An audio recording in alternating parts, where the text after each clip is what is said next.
আমি যে গাড়ির মধ্যে, আমি যে বাড়ির মধ্যে, আমি যে রুমের মধ্যে জানলা দরজা বন্ধ করিয়া আমি যে অপকর্ম করতেছি, ওরে আমার অপকর্মের খবর আমার মা জানে না, আমার বাবা জানে না, আমার বোন জানে না, আমার ভাই জানে না, আমার গ্রামবাসী জানে না। একজন জানেন, তিনি কি? আর জোরে বলেন, তিনি কি? এতটুকু জল্পনা কল্পনা যদি আমাদের প্রত্যেকের ভিতরে থাকতো রে যুবক, তুমি আমি যত একাই থাকি না কেন, খোদার কসম একটা অন্যায় আমার আপনার দ্বারা হতো না। ওই যে ইউসুফ আলাইহিস সালাম জুলাইখারে নিয়া অন্দর মহলে তালা লাগাইয়া দিছে। জুলাইখা ডাক দিয়া কয়, রে ইউসুফ আয়, আমি আর তুই একা, আমার বহুদিনের ইচ্ছা আজকে পূরণ হয়ে যাবে। ইউসুফ আলাইহিস সালাম কয়, কি পূরণ হয়ে যাবে? বলে, আমার মনের বাসনা পূরণ হয়ে যাবে। তাফসীর কারকরা ঘটনা লিখতে গিয়ে বলেন, ইউসুফ আলাইহিস সালামকে নিয়ে জুলাইখা যে ঘরের মধ্যে একাকী, আর কেউ নাই, ওখানে একটা রুমাল দিয়ে একটা কি যেন ঢাকা। এবার ইউসুফ আলাইহিস সালাম ডাক দিয়া কয়, রে জুলাইখা, ঘরের মধ্যে ওই যে একটা রুমাল দিয়া কি যেন ঢেকে রাখছো? এবার জুলাইখা ডাক দিয়া বলে, যাকে ঢেকে রাখছি তিনি আমার ক্ষুধা। জোরে কন্যা নাউজুবিল্লাহ। এবার ইউসুফ আলাইহিস সালাম ডাক দিয়া কয়, জুলাইখা, ক্ষুধার কেন চাদর দিয়ে ঢেকে রাখছো? এবার জুলাইখা ডাক দিয়া কয়, রে ইউসুফ, আমি আমার ক্ষুধার সামনে মাথা নত করি, তিনি আমার ক্ষুধা, ক্ষুধার সামনে তো অপকর্ম করা যায় না। ইউসুফ আলাইহিস সালাম বলে, তোমার ক্ষুধা দেখে নাকি? বলেন না, আমার ক্ষুধা আমাদের মতো দেখে না। ইউসুফ আলাইহিস সালাম বলে, তাহলে ডেকে রাখছো কেন? তোমার ক্ষুধা এক আগলা থাকলেও, খোলা থাকলেও যেমন, ডেকে রাখলেও তো তেমন, কেন তুমি তোমার ক্ষুধারে ডেকে রাখছো? এবার ইউসুফ আলাইহিস সালামের এই কথার পরে জুলাইখা ডাক দিয়া বলে, এরে ইউসুফ, চক্ষু লজ্জার খাতিরে আমি যখন তোমার সামনে জিনায় লিপ্ত হয়ে যাব, আমি যখন তাকাইয়া দেখব আমার ক্ষুধা আমার দিকে তাকাইয়া আছে, যদিও সে আমাকে দেখে না, কিন্তু আমি তো তারে দেখি। এই কথা বলার পরে ইউসুফের চোখে টলবল করে পানি পড়তে শুরু হয়ে গেল। এবার ইউসুফ আলাইহিস সালাম বলে, এরে জুলাইখা, তোর যেমন একটা ক্ষুধা আছে, আমি ইউসুফেরও একটা ক্ষুধা আছে। আমার ক্ষুধা তোর ক্ষুধার মতো না রে জুলাইখা। ওরে তুই কয়টা দরজায় তালা লাগাইছো? আমার মালিক তো এমন মালিক, আমার ক্ষুধা তো এমন আল্লাহ। ওরে কত দরজায় তালা লাগাইছো, তুই তো তোর ক্ষুধারে ভয় করিয়া চাদর দিয়া ডেকে রাখলি। বল, আমার ক্ষুধার তার কুদরতি চোখ কেমনে দেখবো? আমার আল্লাহ এমন স্বামী, আমার আল্লাহ এমন বাসির। ওরে আমার আল্লাহ, তুমি যত গোপনেই যাও না কেন, যত অন্দর মহলেই যাও না কেন, ওই একটা পাহাড়িয়া এলাকা, গভীর অরণ্য, অন্ধকার, একটা কালো পিপিলিকাও যদি কালো পাথরের উপর দিয়া হাঁটে, ওরে দুনিয়ার কোনো যন্ত্রণা দেখতে পারে, আমার আল্লাহর কুদরতি চোখ থেকে ফাঁকি যায় না। কথা কন ঠিক কিনা? ইউসুফ আলাইহিস সালাম বলে, রে জুলাইখা, তুই যেমন তোর ক্ষুধারে দেখে ডরাও, লজ্জা পাও, আমি আমার ক্ষুধাকে বড় ভয় করি। আমারও একটা মালিক আছে।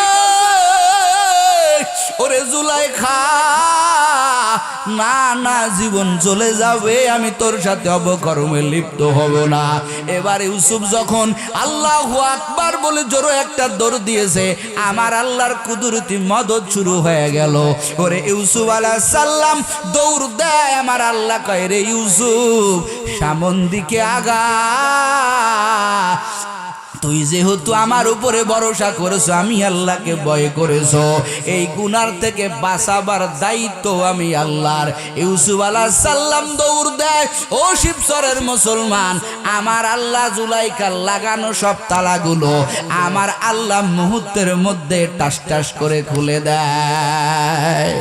কাদের কুদরত দারি বারু কামাল আন্তা রব্বি আন্তা হাসবি জুল জালাল, তুহি কাদের জলিলুল্লাহ জাহাদার বাহর হালে তুহি মেরা নিগাহদার, ইয়া ইলাহি মুझसे मुझको दूर कर, ताके देखो मुझ में तुझको एक नजर।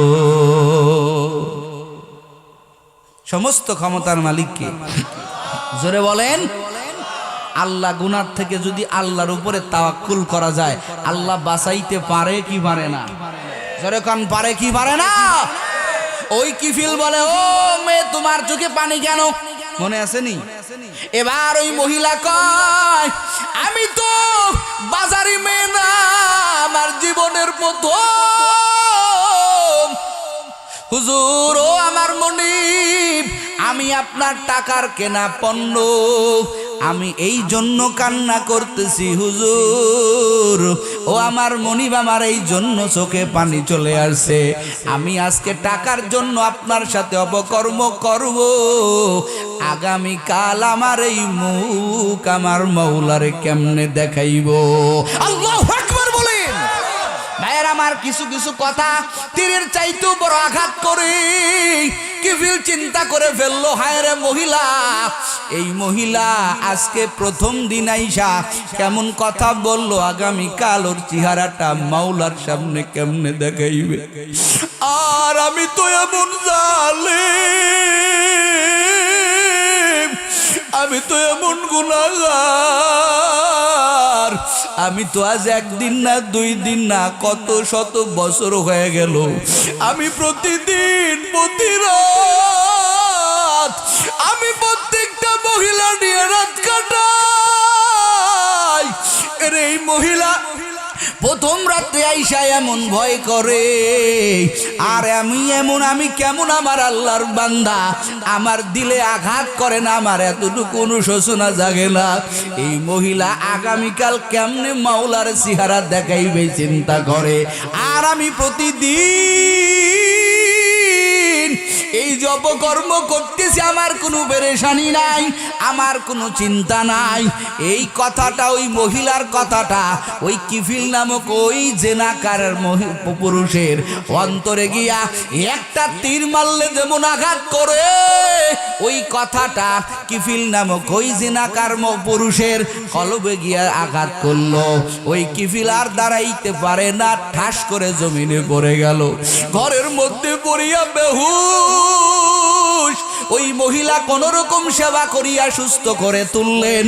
কিফিল জ্ঞান ফিরিয়া এবার কিফিল দুই চোখের পানি ছেড়ে দিয়ে কান্দে, আর ডাক দিয়া বলে, রে মেয়ে, ও আল্লাহর বান্দি, আমারে ক্ষমা করে দাও, তোমার টাকার দরকার, তুমি আমার থেকে টাকাগুলো নিয়ে যাও, আমি তো এত বড় জালিম, আমি এত বড় গুনাহগার, আমার আল্লাহ মনে হয় আমারে মাফ করবে না, তোমার টাকা দরকার, টাকা নিয়ে যাও রে ও আল্লাহর বান্দি, তবে তোমার কাছে আমার একটা আবদার, তুমি তো আল্লাহর বড় ভয় করো, তোমার আল্লাহর ভয় তোমার সিনায় ঢুকা, আমি এমন কপাল পুরো, আমার জন্য একটু মালিকের কাছে দোয়া করিও, আল্লাহ যাতে আমাকে ক্ষমা করে দেয়, আমি আর জিনা করব না, তওবা করতেছি,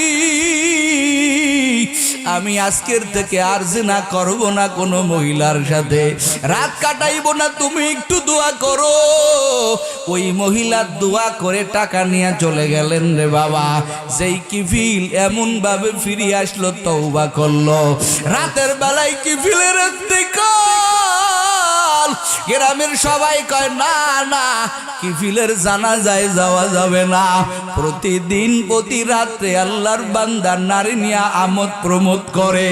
আল্লাহ কয় আমার বান্দা তো বিনা গোসলে বিনা জানাজায় কবরে যাবে, কিন্তু রাতের তওবার খবর তো দুনিয়ার কেউ জানে না, আমি মালিক তো জানি। আমার বান্দারে কেউ ধরবে না, কিন্তু ও যে বড় তাই ওরে এমন তওবাকারী আমার বান্দা। আমি তো আমার বান্দার আমল নামায় কোনো গুনাহ রাখি নাই।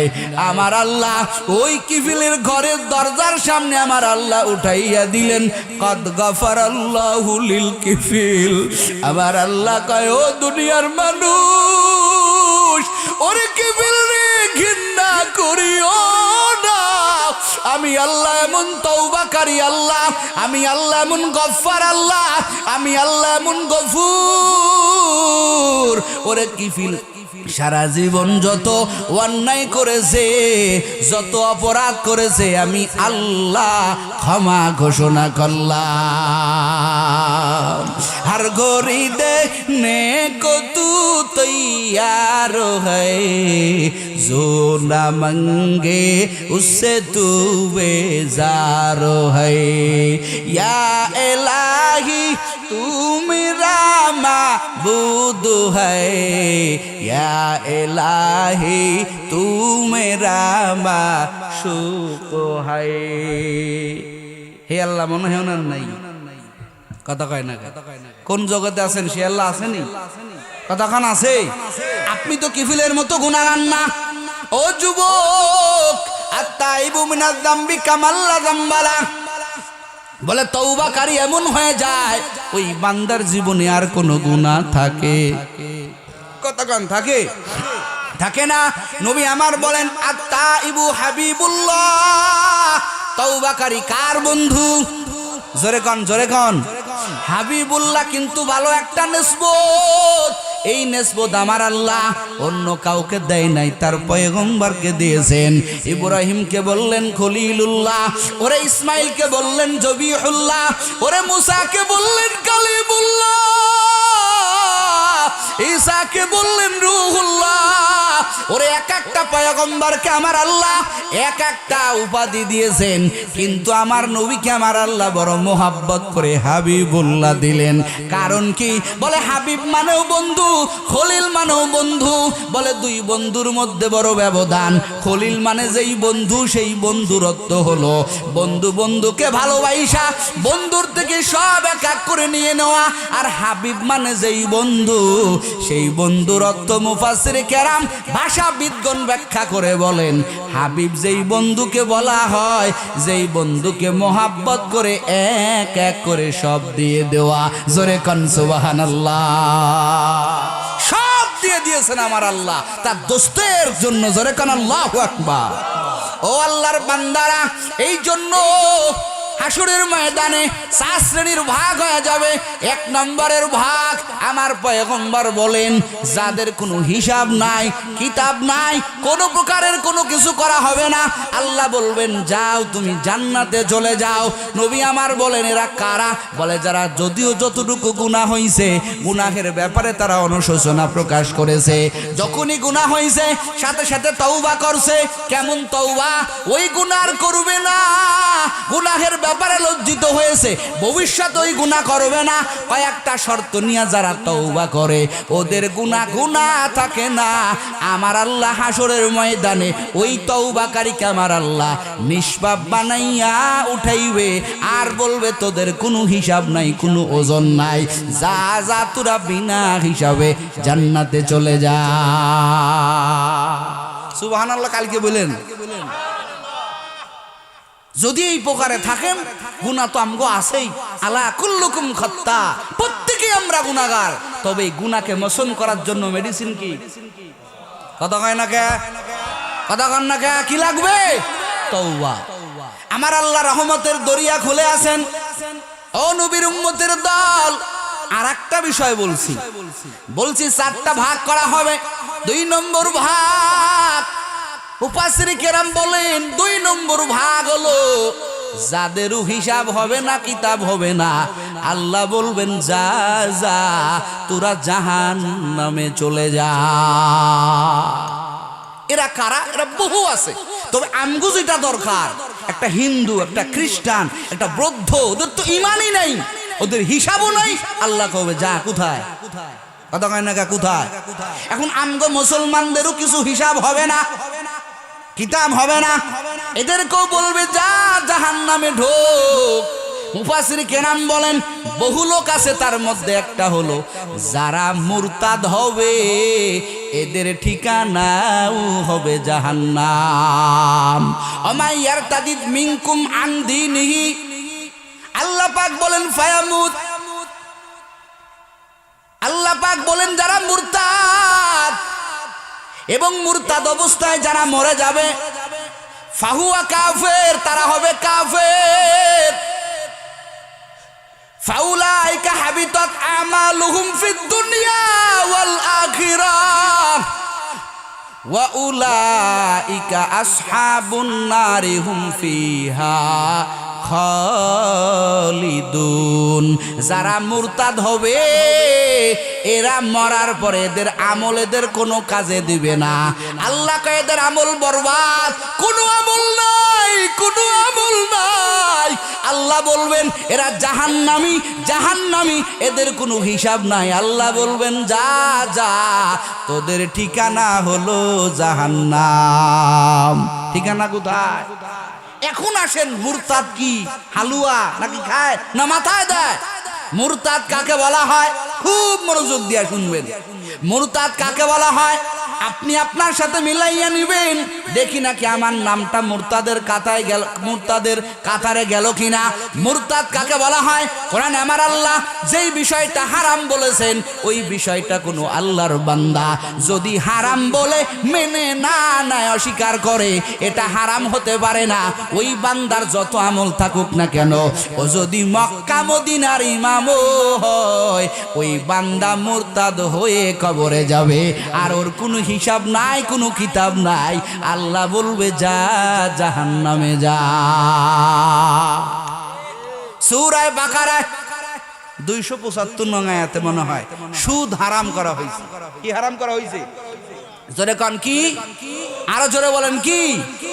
আপনি 50 বছর পর্যন্ত সুদ হারাম মানলেন, এখন 50 বছরের পরে আপনার টাকার অভাব নাই, আরো কেমনে টাকা কামাই করা যাবে?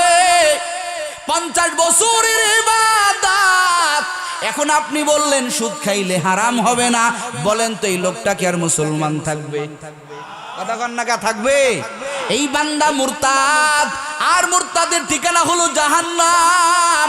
আর একটু বুঝাবার জন্য আপনাকে বলি, আপনি হাত ধুইছেন, কুলি করছেন, আপনি মুখ ধুইছেন, দুই হাতের কোন পর্যন্ত আপনি সুন্দর করে ধৌত করলেন, ধৌত করার পরে এখন আপনি পা ধোয়ার আগে, ও মুসলমানেরা, উলামায়ে কেরাম আছেন, ওযুর 3টা ফরজ আদায় হয়ে গেল, 4 নম্বর যেই ফরজ দুই পায়ের টাকনু পর্যন্ত ধোয়া, এই দুই পায়ের টাকনু ধোয়ার আগে যদি কোনো আল্লাহর বান্দা বাই সারে, বাই বুঝেন ততক্ষণ না কে, পিছনের রাস্তা দিয়া বাতাস যদি বাইর হয়ে যায়, বলেন তো তার মুখ ধোয়া, তার হাত ধোয়া, তার মাথা মাসে করার কোনো ফায়দা হবে? এই কতক্ষণ ফায়দা হবে? ওলামায়ে কেরাম জবাব দেন, কোনো ফায়দা আছে? কেন? সব তো করছে, খালি একটু বাতাস বাইর হয়েছে, কাজও একটা বাকি আছে, তার ওযু তো প্রায় হয়ে গেছে। বরে মাসালা এখন তার পিছনের সব বাতিল, মুখ ধোয়ার কোনো ফায়দা নাই, হাত ধোয়ার কোনো ফায়দা নাই, মাথা মাসে করার ফায়দা নাই, তার সব শেষ। ও আল্লাহর বান্দারা, যদি কোনো আল্লাহর হারাম বিষয়কে আপনি হারাম না মানেন, করেন সেটা আলাদা কথা, নামাজ আপনি পড়েন না এর জন্য গুনাহ হবে, কিন্তু আপনি যদি বলেন আমি নামাজ মানি না, মুসলমান থাকবে? কতক্ষণ থাকবে? ওলামায়ে কেরাম জবাব দেন, থাকবে? থাকবে লাগবে না, নামাজ না পড়েন আপনি গুনাহগার হবেন। যদি বলে ফেলেন নামাজ লাগবে না, নামাজ বলতে কিছু নাই, যদি নামাজ অস্বীকার করেন, ওরে 22 পাগড়ি লাগাইয়া যতই বাবার দরবারে, গাজার দরবারে, যতই খাজার দরবারে দৌড়ান, আপনার ওই দৌড়ানো কোনো কাজে আসবে না। যদিও দুনিয়ার মানুষ আপনাকে জানাজা পড়াইয়া গোসল করাইয়া কবরে নামাবে, আপনি কবরে গেলেও কি আর না গেলেই কি, আল্লাহ বলবে কোনো হিসাব লাগবে না, ওরে সরাসরি জাহান্নামে ঢুকাইয়া দে। কথা ক্লিয়ার হইছে? তাহলে হাসরের ময়দানে হিসাবের লাইনে কয় শ্রেণী ভাগ করা হবে? হিসাবের দিক দিয়ে কয়টা ভাগ করা হবে? 1 নাম্বার বিনা হিসাবে জান্নাত, আর 1 নাম্বার বিনা হিসাবে জাহান্নাম। বুঝছেন তো? দুটো আলোচনা বুঝে আসছে তো? ও আল্লাহর বান্দারা, আর বাকি আছে কয়টা? কথা বলেন কয়টা? 2টা। ও যুবক, এই 2 শ্রেণীর মধ্যে 3য় নাম্বার যেই প্রকার বলে তার হিসাবটা বড় সহজ হবে। কি হবে? কথা কান কি হবে? সহজ হবে, খুব সহজ। কেমন সহজ? এই আল্লাহর বান্দা কিছু গুনাহ নিয়ে কবরে গেছে, গুনাহ আছে, নেকও আছে। মুফাসসির কেরাম বলেন যাদের হিসাবটা সহজ হবে, নবী আমার ভিন্ন হাদিসের ভিতরে বর্ণনা করে বলেন, যাদের হিসাবটা সহজ হবে, ওই হাসরের ময়দানে ওই বান্দা একটা জায়গা দাঁড়ায়া থাকবে। ওই দাঁড়ানো অবস্থায় চতুর্দিক দিয়ে নূরের আল্লাহর পর্দা পড়ে যাবে। ওই পর্দার ভিতরে ওই বান্দা থাকবে আর আমার আল্লাহ থাকবে। এখন বলতে পারেন হুজুর এরকম তো বহুত মানুষ হবে, আল্লাহ কয় জায়গা থাকবে? বলে না না, আমার আল্লাহ আসমানে যেমন চন্দ্র উঠাইয়া দেয়, এই হাদিসের ব্যাখ্যা করতে গিয়া মুফাসসির কেরাম বলেন আমার আল্লাহ যেমন আসমানে আমার আল্লাহ চন্দ্র উঠাইয়া দেয়, সূর্য উঠাইয়া দেয়, আপনি বাংলাদেশে দাঁড়াইয়াও চন্দ্র দেখতে পান, আবার আরেকজন পাকিস্তানে ইন্ডিয়া দাঁড়াইয়াও চন্দ্র দেখতে পায়, কিন্তু আপনি তাকে দেখেন না, সে আপনাকে দেখে না। কথা কয় না? কিন্তু সবাই কাকে দেখে? কথা কন না কেন? চন্দ্র দেখে, সূর্য দেখে। আমার আল্লাহ তো কাদের কুদরত আল্লাহ, ওই ঘিরাওর ভিতরে বান্দা থাকবে আর আমার আল্লাহ থাকবে। আমার আল্লাহ ওই জায়গা বান্দার সামনে 3টা জিনিস আমার আল্লাহ পেশ করবেন।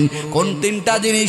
বান্দা দুনিয়াতে নেক আমল করেছে, আমার আল্লাহ বলবেন এ বান্দা আমি তোর সামনে তোর নেক আমল প্রমাণ করলাম, নেক আমল আমি আল্লাহ তোর সামনে পেশ করলাম।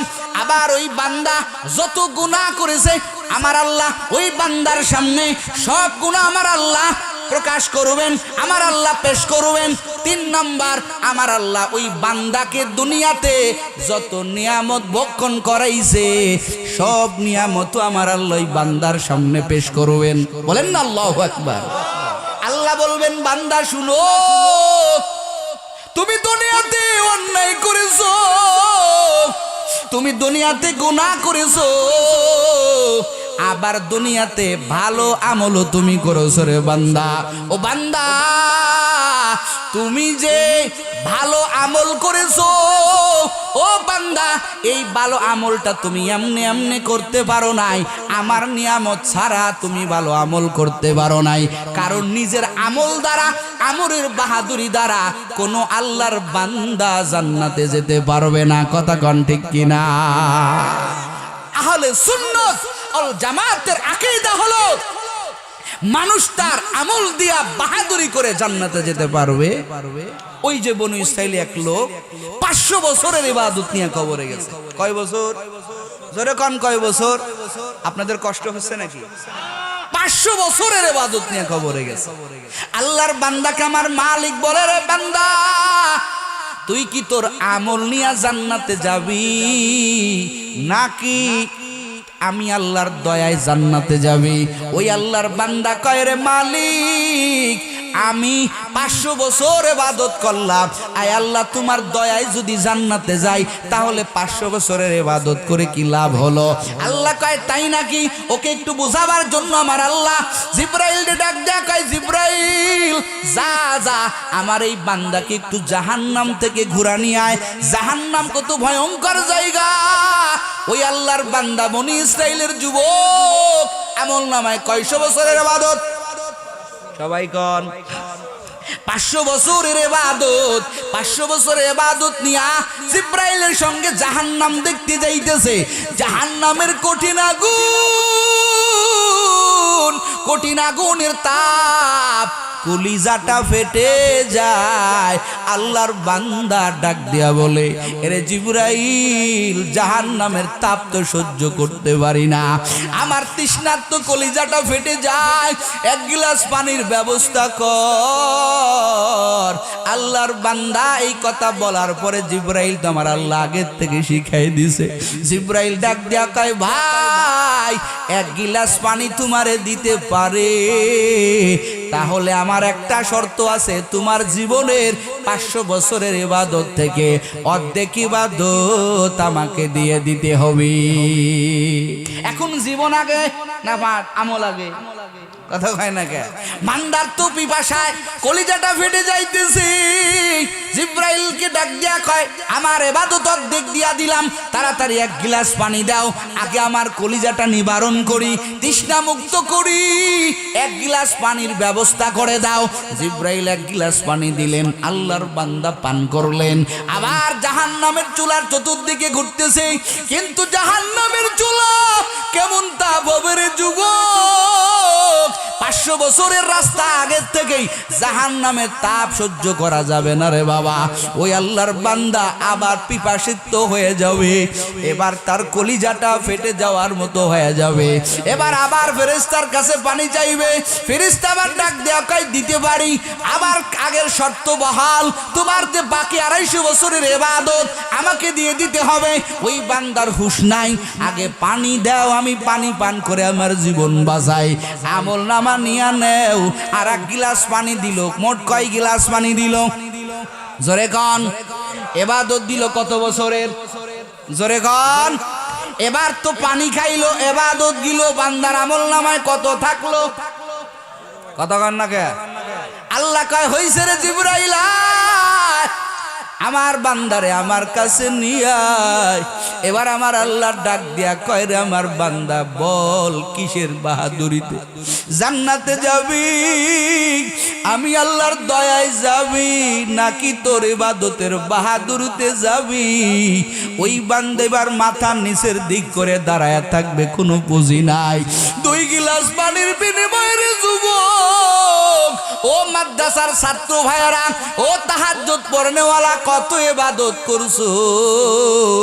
ওই আল্লাহর বান্দা 2 গিলাস পানির বিনিময়ে 500 বছরের ইবাদত আল্লাহর বান্দা আল্লাহ জিবরাইলকে দিয়ে দিল। আমার আল্লাহ ডাক দিয়া কয়, ও বান্দা, তুই মাত্র 2 গিলাস পানির বিনিময় তোর 500 বছরের ইবাদত তুই জিবরাইলকে দিয়া দিলি, আর আমি আল্লাহ দুনিয়াতে তো তোকে 1-2 গিলাস পানি পান করাই নাই, হাজার হাজার গিলাস পানি পান আমি আল্লাহ তোরে করাইছি। বল, আমার গিলাসের হিসাব দে, আমার পানির বিনিময় আমাকে কি দিবি? বান্দার মুখে কোনো কথা নাই। আমার আল্লাহ কয়, আমার দয়া ছাড়া কেউ জান্নাতে যাইতে পারবে না। এই জন্য বাহাদুরি করার কিছু নাই। ও আমল করনেওয়ালা ভাই, সাহাবায়ে কেরাম এই জন্য বাহাদুরি করে নাই। সাহাবায়ে কেরামরা জান্নাতের সুসংবাদ প্রাপ্ত সাহাবে, এরপরও কখনো বাহাদুরি করে নাই, বরং একটা রাত আল্লাহর বান্দারা কান্না ছাড়া কাটায় নাই রে বাবা। এক মহিলা আবু বকরের ডাক দেয়া কয়, আবু বকর, তোমার কাপড় আমার পছন্দ হয় নাই, তোমার কাপড় তুমি ফেরত নাও, আমার টাকা তুমি আমার ফেরত দিয়া দাও। মহিলা কাপড় দেয়, আবু বকর কাপড় দেয়, কাপড় নেয়, টাকা দেয়। মহিলা যাওয়ার পরে আবু বকরের কান্নার আওয়াজ। সাথী বর্গ ডাক দিয়া বলে, আবু বকর, এখানে কান্নার কি হলো? আবু বকর ডাক দিয়া কয়, ভাই, তোমরা বুঝবা না, এই মহিলার ঘটনা দেখে আমার একটা বিষয় মনে পড়ে গেল। ওরে হাসরের ময়দানে আমার আল্লাহ যদি এই মহিলার মতো কইয়াই ফেলায়, এরে আবু বকর, তোর আমল আমি আল্লাহর কাছে পছন্দ হয় নাই। ইন্নাল্লাহ আশতারা মিনাল মুমিনিনা আনফুসাহুম ওয়া আমওয়ালাহুম বিআন্না লাহুমুল জান্নাহ। আমার আল্লাহ যে আমার আপনার সাথে ব্যবসা করতেছেন, আল্লাহ কয় বান্দা তোরে আমি জান্নাত দিব, বিনিময়ে তোর জান মাল আমি আল্লাহ নিয়ে নিব। ওরে হাসরের ময়দানে আবু বকর চিল্লায় কয় আর কান্দে রে যুবক। আবু বকর কাঁদে আর কয় রে সাহাবায়ে কিরাম, ও আমার সাথী বর্গরা, আমার আল্লাহ যদি বলে রে আবু বকর তোর জান আর মাল আমি আল্লাহর কাছে পছন্দ হয় নাই, নে নে তোর জানমাল তোরে ফেরত দিয়া দিলাম। আর আমি আল্লাহ যে জান্নাত দিয়েছিলাম ওই জান্নাত দিব না, জান্নাত দিব না মানে জাহান্নামে যাও। আবু বকর এই বিষয়টা কল্পনা করে কান্নায় ভেঙে বললেন। এই জন্য বাপজানেরা, ও পর্দার আড়ালের আম্মা জানেরা, এরা ইবাদত করিয়াও নিজেকে কতটা ছোট মনে করছেন, আর আমার আল্লাহর রহমতের আশায় থেকে থেকে দিন পার করেছেন, নিজেরে কখনো বড় ভাবে নাই। জোরে কোন সুবহানাল্লাহ। এই যে তৃতীয় শ্রেণীর ব্যক্তিকে আমার আল্লাহ তার সামনে তিনটা জিনিস পেশ করবেন, খুব মনোযোগ। 1 নম্বর তার ইবাদত, 2 নম্বর তার গুনাহ, 3 নম্বর তা আমার আল্লাহর নিয়ামত। আমার আল্লাহ কয় রে বান্দা, তুই যে ইবাদত করছো এই ইবাদতের বিনিময় আমি আল্লাহ তোরে বহু নিয়ামত দান করেছি, কথা কোন ঠিক কিনা? তোর ইবাদতটা আমার নিয়ামত দিয়া কেটে দিলাম, বাকি থাকলো কি? কথা কয় না। আরে মিয়া, 3টা জিনিস রাখছে না, একটা রাখছে ইবাদত, আর একটা রাখছে গুনাহ, আর একটা রাখছে মাওলার ইবাদত। এখন ইবাদত তো আল্লাহর নিয়ামত দিয়া কাটাকাটি করলো, আর একটা থাকলো কি? কথা হয় না খেয়া? আল্লাহ কয় বান্দা এই গুনাহ তুমি করছো, আমি আল্লাহ নিজ গুণে রহমতের দয়ায়, আমি আল্লাহ রহমান, আমি আল্লাহ রহিম, আমি আল্লাহ তোমারে মাফ করে দিলাম। এই বান্দার হিসাব হবে সহজ। এ নবীর উম্মতের দল, এই বান্দার হিসাব হবে সহজ। 3 নাম্বার চলে গেল, 4 নাম্বার এই বান্দাটার হিসাব হবে কঠিন। আমার আল্লাহ এই বান্দাকে বলবেন, বান্দা তুই তো অন্যায় করেছো, এই বান্দা তুমি তো অন্যায় করেছো। আমার আল্লাহ শুধু এটাই বলবে না, আল্লাহ বলবেন রে বান্দা বল বল বল এই অন্যায়গুলো তুমি কেন করছো? কি বলবে?